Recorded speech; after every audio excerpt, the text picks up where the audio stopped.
ആഘോഷങ്ങൾ അവസാനിച്ചാലും VM super വാല്യുവിൽ ഓഫറുകൾ അവസാനിക്കുന്നില്ല. ഒരു വീട്ടിലേക്ക് വേണ്ട എല്ലാ സാധനങ്ങളും ഒരു കുടക്കീഴിൽ. VM super value and digi world, Chelakkara, Mullurkara, Vazhakode. തിരുവല്ലാമലയിൽ തുടർച്ചയായി 5ാം തവണയും ഭാരത് റൈസ് വിതരണം നടത്തി. കിലോ 34 രൂപയ്ക്കാണ് അരി വിതരണം ചെയ്യുന്നത്.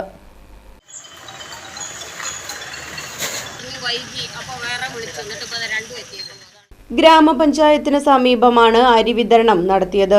BJP panchayat committee president Sheela Panicker, BJP മണ്ഡലം കമ്മിറ്റി സെക്രട്ടറി ഉമേഷ് തുടങ്ങിയവർ അരി വിതരണത്തിന് നേതൃത്വം നൽകി. ഇത് 5ാം ഘട്ടമാണ് ഭാരത് റൈസ് വരുന്നത്. ഈ 5ാം ഘട്ടത്തിൽ 2 ലോഡാണ് ഇവിടെ ഇറക്കിയിരിക്കുന്നത്. ഒന്ന് പട്ടിപ്പറമ്പിലേക്കും ഒന്ന് തിരുവല്ലാമലയിലേക്കും. അത് ഇവിടെ നല്ല ഡിമാൻഡാണ്. മാസം മാസം അത് കൊണ്ടുവരണം എന്നാണ് എല്ലാവരും പറയുന്നത്. കാരണം ഓപ്പൺ മാർക്കറ്റിൽ 48-50 രൂപ വരെയുള്ള ഈ അരി ഇപ്പോൾ ഇവിടെ ഈ കേന്ദ്ര ഗവൺമെൻറ് സബ്സിഡിയോടുകൂടി 34 രൂപയാണ് ഒരു കിലോയ്ക്കുള്ളത്. അപ്പോൾ തീർച്ചയായിട്ടും ഈ അരിക്ക് ഭയങ്കര ഡിമാൻഡാണ്. അപ്പോൾ എല്ലാ മാസവും ഈ അരി ഇറക്കണം എന്നാണ് ഞങ്ങളുടെ താല്പര്യം. Right vision news, Thiruvallamala.